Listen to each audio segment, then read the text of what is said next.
Bonjour à toutes les personnes qui aiment les animaux au Québec. Aujourd'hui, on est avec Maître Chloé Surprenant, qui est avocate, pour parler des 10 ans de la loi BESA, une loi quand même assez importante, mais dont on ne parle pas toujours. Et donc, on va parler un petit peu des implications de cette loi dans le monde de la justice puis des avocats. Chloé, merci d'être avec nous aujourd'hui. Ça fait plaisir, bonjour. Première question, Chloé. Avec ton regard d'avocate, on était curieux de savoir un petit peu qu'est-ce que tu penses de la portée de la loi BESA, la loi B3.1, 10 ans après qu'elle soit entrée en vigueur, dans le monde de la justice, justement, et des avocats. Je pense que vraiment ce qui est précieux avec cette loi-là, c'est qu'elle nous a donné de la matière avec laquelle travailler. Donc, en tant que juriste, universitaire, les personnes qui s'intéressent aux droits des animaux, cette loi-là, vraiment, elle est venue créer certaines balises qu'on peut critiquer, qu'on peut remettre en question, qu'on peut également tester devant les tribunaux. Et de cette loi-là est découlé des modifications aussi réglementaires là, pour les animaux de compagnie, par exemple. Il y a beaucoup de gens qui vont dire que cette loi-là, elle est symbolique. Puis, c'est vrai qu'elle a une belle portée symbolique. Elle déclare, en fait, que les animaux, c'est des êtres sentients qui ont des impératifs biologiques. C'est pas rien de déclarer ça. Donc, il y a des belles choses avec cette loi-là. C'est sûr qu'au niveau des animaux de ferme, des animaux d'élevage, elle apporte très, très peu de protection. Il y a également des éléments là, à améliorer. OK, donc si je comprends bien, ce que tu dis, c'est elle a quand même eu des impacts, elle a quand même balisé des sentiers pour certaines catégories d'animaux, comme les animaux de ferme, peut-être aussi ceux qui sont exploités dans l'expérimentation. Là, par contre, Exact. les balises sont peut-être moins présentes et plus floues. Là. Exactement. Là, c'est en raison de l'article 7 de la loi sur le bien-être et la sécurité de l'animal. Donc, il faut comprendre que les principales protections de cette loi-là, on va les retrouver aux articles 5 et 6. Donc, par exemple, le fait qu'un animal, il doit pouvoir se mouvoir dans son environnement, puisse avoir accès à une quantité suffisante et à une bonne qualité d'eau. Donc, c'est des choses qu'on va retrouver aux articles 5 et 6. Malheureusement, à l'article 7, on vient dire que pour les animaux d'élevage, il faut se référer aux pratiques généralement reconnues. Ces pratiques-là, sont pas dans la loi, là, sont pas dans des règlements. Le législateur a décidé, malheureusement, de déléguer son pouvoir aux industries agricoles. Fait que du coup, ouais, ces règles généralement reconnues, là, si toi et moi, personne du public, on veut savoir ce que c'est, on va voir où, en fait? Ben, en fait, il faut se référer au code de pratique du Conseil national pour les soins aux animaux d'élevage. Ces codes de pratique-là sont pas contraignants, sont d'adhésion volontaire, qu'on peut dire. Puis vraiment, moi, j'aime comparer ces codes-là un peu à des manuels IKEA. Dans les manuels IKEA, on a un mode d'emploi. Ça sert à, bon, comment ça marche, comment ça fonctionne, comment on peut organiser notre meuble pour qu'il soit monté. Mais après ça, on peut être créatif avec ça, on peut modifier ça, on peut se dire, ben moi, le manuel, je m'en fous, je vais le monter moi-même. Donc, je trouve que ça ressemble un peu à un manuel et non à une loi. Puis quand on regarde le visuel de ces codes-là, ça ressemble beaucoup plus à des guides. Le fait que ça soit d'adhésion volontaire, ça fait en sorte qu'on n'est pas obligé de les respecter. Certaines nuances qui s'appliquent, là, il y a des associations de producteurs qui intègrent dans des lois, c'est assez technique, là, mais dans des lois qu'il faut respecter telle ou telle norme. Mais c'est des processus qui sont pas transparents. Comme public, on peut pas avoir accès, par exemple, à si une association de producteurs appliquer une sanction pour un élevage. Pourquoi? C'est quoi la sanction? Est-ce que ça a été remédié? Nous, on peut pas accéder à ça. Donc, ça crée beaucoup de problèmes au sein du fonctionnement de l'article 7. Si les pratiques généralement reconnues sont pas respectées, on est censé pouvoir se rattacher aux articles 5 et 6. Donc, par exemple, une ferme qui opérerait de manière contraire aux pratiques généralement reconnues, ben à ce moment-là, il serait soumis aux articles 5 et 6. Mais puisque les pratiques généralement reconnues sont pas citées de manière exhaustive, ça devient très imprécis là, si on veut tenter de faire appliquer cette loi-là. OK, Donc, c'est un des problèmes de la loi. OK. Et deuxième question, Chloé, est-ce que la loi B3.1, la loi BESA, là, est-ce qu'elle a changé quelque chose au statut juridique des animaux au Québec? Fait que, tu sais, j'imagine que maintenant, c'est plus des objets, mais je suis pas sûr que les animaux sont vus comme des personnes en termes de la loi. Fait que, ils sont où dans le gradient entre les deux, selon toi? C'est plus des objets. Donc, ça, c'est une belle victoire. Il y a des endroits au Canada que c'est pas encore le cas, là. Puis même au sein du code criminel, les articles de cruauté animale sont encore sous la partie d'infraction à l'égard de certains biens. Donc, au Québec, on a vraiment déclaré que les animaux ne sont pas des objets, ce qui est une victoire, mais ils ne sont pas non plus des personnes. Ils sont dans une catégorie entre les deux, catégorie d'êtres sensibles, qui n'existait pas nécessairement avant. Dans le code civil, on dit les animaux ne sont pas les objets, mais les articles qui concernent les biens, là, continuent de s'appliquer à eux avec des adaptations nécessaires. Donc, c'est tout dans ces adaptations nécessaires-là qu'on voit comment le statut juridique de l'animal se modifie. Mais quelque chose qui est très intéressant, c'est le préambule de la loi BESA. Le préambule de la loi BESA qui est vraiment déclaratoire, là, qui déclare que les humains, les citoyens du Québec, on a une responsabilité individuelle et collective envers les animaux. Moi, c'est quelque chose qui me touche beaucoup, là, qui vient me chercher dans le préambule de la loi BESA parce que si on a cette responsabilité-là de veiller à leur bien-être, utilisons-la. Il faut le faire. C'est une responsabilité, c'est un devoir. Les animaux de ferme, j'ai l'impression qu'on veille pas à leur bien-être en ce moment, là. Non, ouais, pas Mais vraiment. on a la responsabilité de le faire. Fait que c'est plus vraiment des biens, c'est pas des personnes. C'est un nouveau statut, le statut d'être sensible qui a été créé pour eux. C'est mieux qu'avant, mais clairement, les animaux, ils n'ont pas le droit à la vie, ils n'ont pas le droit à la sécurité, ils ont des droits, on peut dire, ils ont le droit de ne pas être abusés sans nécessité, tu sais, des choses comme ça, mais ils n'ont pas de droit vraiment là, intrinsèque à pouvoir vivre paisiblement. Là. On peut euthanasier un chien qu'on vient d'acheter. Là. On peut mettre fin à la vie d'un animal qu'on vient d'acheter. Oh, wow. Donc, OK, donc j'étais très curieux, là, tu disais, tu sais, on n'a pas le droit d'abuser un animal sans bonne raison, là, au niveau juridique. Mais justement, par exemple, lui causer la mort, est-ce que quelqu'un en justice devrait devoir prouver qu'il y avait une raison valable de causer la mort à un animal? Pour l'instant, c'est pas le cas. Tant que l'euthanasie, elle est faite en bonne et due forme, on peut mettre fin à la vie d'un animal. Donc, est-ce que tu dirais que la loi BESA, elle s'intéresse surtout à dire qu'on ne doit pas causer de souffrance aux animaux, mais pour ce qui est de la mort, ça, c'est quelque chose qui reste encore peut-être trop permissible? Ben, ils n'ont pas le droit à la vie. Moi, mon opinion, j'aimerais qu'on puisse pas mettre fin à leur vie comme ça nous chante en tant qu'humains, là. Donc, oui, la loi BESA vient dire qu'on peut pas abuser d'eux, surtout les animaux de compagnie, là. Mais aussi, elle vient établir certains critères par rapport, justement, on parlait avec leur espace, leur nourriture. Faut qu'il y ait des besoins de base qui soient remplis. Mais si on est tanné d'être responsable pour les animaux, on peut mettre fin à leur vie. Mais oui, parce qu'il y a rien qui vient déclarer que les animaux ont droit à la vie. Il y a rien qui vient établir des critères pour lesquels on peut demander à ce que les animaux soient euthanasiés. De cet angle-là, moi, je considère ça, on pourrait dire que ça se rapproche d'une propriété, là. Moi, je suis tannée de ma gomme, je la jette. En 2025, au Québec, les animaux ont toujours pas le droit à leur vie, quoi. Exact. Wow. Ça, c'est sûr. Parce Okay. qu'il y a une couple de propriétaires qui seraient dans l'eau chaude, là. Wow.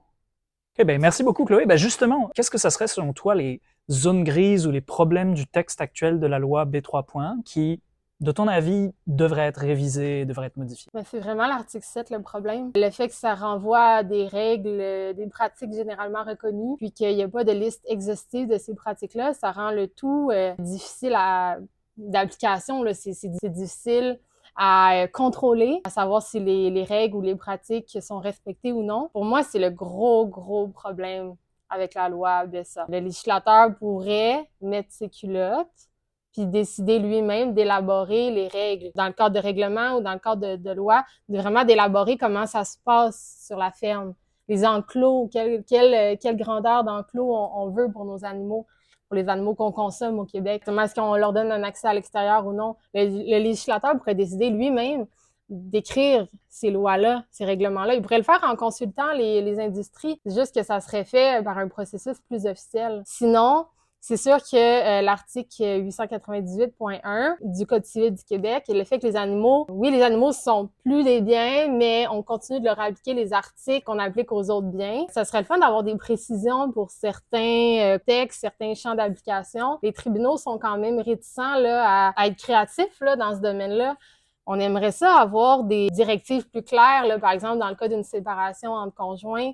L'animal, est-ce qu'on peut considérer son intérêt, comme on le ferait pour un enfant, par exemple, ou non? Est-ce que c'est simplement celui qui a la facture d'achat qui peut garder l'animal, comme c'est pas mal le cas actuellement? Avoir un encadrement plus clair pour comment ces articles-là des biens, on les applique aux animaux dans certains contextes qui concernent les animaux. Puis du coup, oui, il me semble qu'on a entendu dire que certains partis politiques au Québec avaient proposé, entre autres, la possibilité de retirer le mandat du respect du bien-être animal au Québec du MAPAC, de le mettre dans quelque chose d'indépendant. Ouais. Est-ce que tu penses que, par exemple, ça ferait du sens? Je suis totalement d'accord avec le principe que ça devrait pas être le MAPAC qui s'occupe du bien-être animal. Ça devrait pas être l'entité qui s'occupe à la fois de donner des permis, par exemple, aux chenils, encadrer, fournir des services aux éleveurs. Ça devrait pas être lui qui, en même temps, s'occupe de s'assurer que le bien-être animal est respecté. Moi, je vois un conflit d'intérêts très fort. Je me suis déjà prononcée dans les médias par rapport à ce conflit d'intérêts-là. Je rêve d'un jour où il va y avoir une autre entité, le ministère de la Justice ou un autre ministère complètement là, qui va s'occuper vraiment du bien-être animal. L'adoption de cette loi-là est partie d'un manifeste. Le manifeste « Les animaux ne sont plus des choses » qui a été signé par plus de 50 000 personnes. Donc, on a vraiment vu un intérêt là, des citoyens et citoyennes du Québec pour le bien-être animal.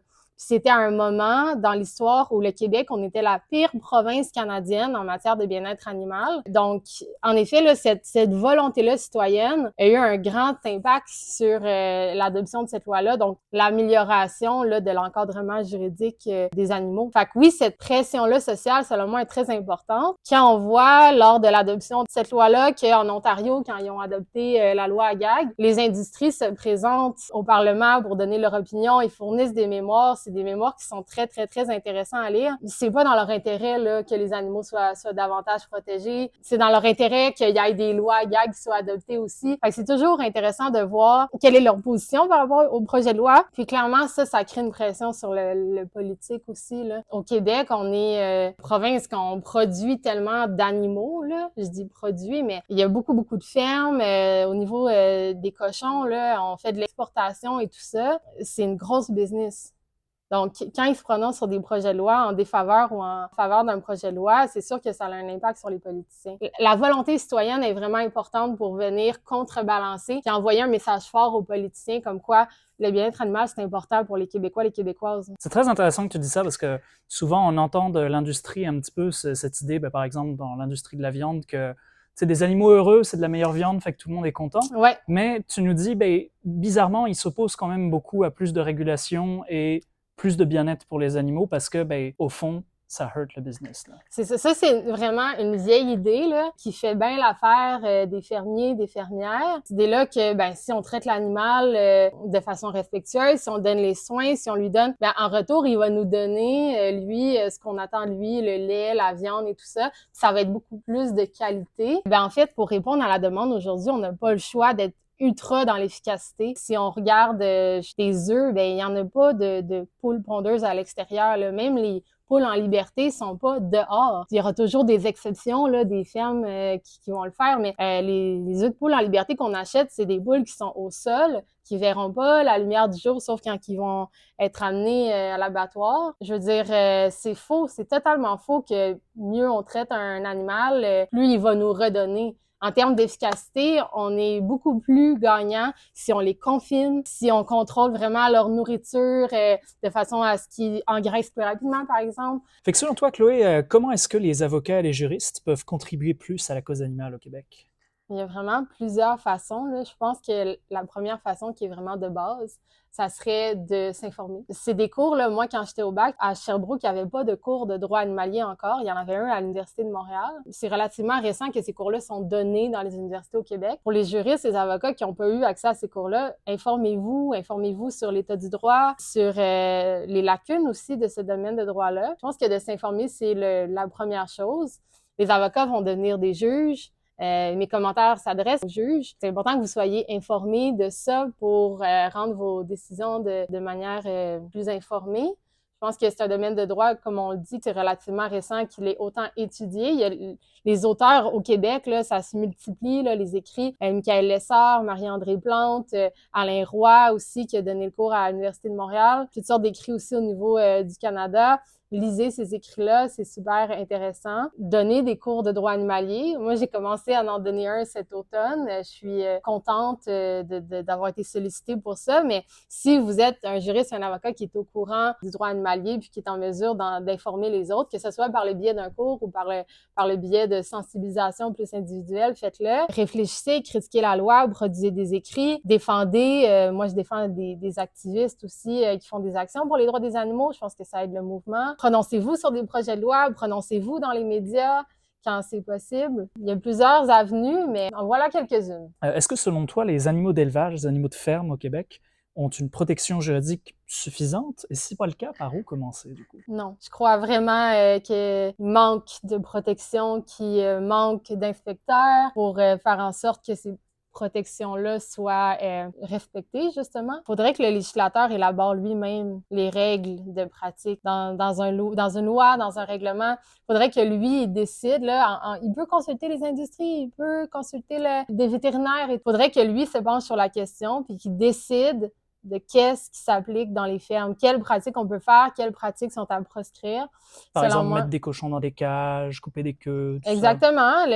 Pour l'instant, on peut couper des queues sans antidouleur donné avant la coupe des queues. Maintenant, ils ont un antidouleur après pour les douleurs post-opératoires, mais pour l'opération, là, donc le fait de couper la queue, ils n'ont pas d'antidouleur avant. Est-ce que le législateur est d'accord avec ça? Est-ce que lui, il mettrait ça dans ses règles, dans son règlement, sa loi? Ça serait bien de voir si il conserverait cette pratique-là. Je trouve que les animaux de ferme ne sont pas assez bien protégés au Québec. Je pense qu'il faudrait davantage d'inspecteurs, davantage d'inspections à l'improviste. Donc, on n'appelle pas le fermier avant pour lui dire « Hey, je vais venir telle date », puis là, lui, il a le temps de faire son ménage. Non, on arrive à l'improviste, on regarde les individus, chacun des animaux, est-ce que ça va bien, qu'il y a des problématiques et tout ça, puis on agit. Ça, c'est un truc qui manque, tu penses, souvent dans les inspections, que le fait qu'il y ait vraiment des conséquences si jamais il y a des problèmes de bien-être dans un élevage? Au niveau des inspections, il y a une philosophie d'informer le fermier sur les bonnes pratiques à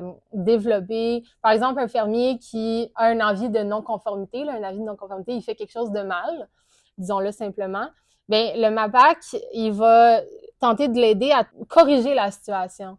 Ça sera pas tout de suite des mesures punitives. La situation sera pas rapportée, par exemple, au ministère de la Justice pour qu'il y ait des poursuites. On va vouloir faire en sorte que le fermier s'améliore et qu'il conserve sa business. Moi, cette philosophie-là, clairement, elle bénéficie aux fermiers, elle bénéficie pas aux animaux qui sont sur la ferme. C'est bizarre, parce que quand moi, je me stationne mal, là, je me fais pas informer que je me suis mal stationné, exactement. Je me prends une amende tout de suite. Exactement. Là. Mais eux, par contre, alors qu'en plus, c'est beaucoup plus grave, là, on parle d'animaux qui sont en souffrance.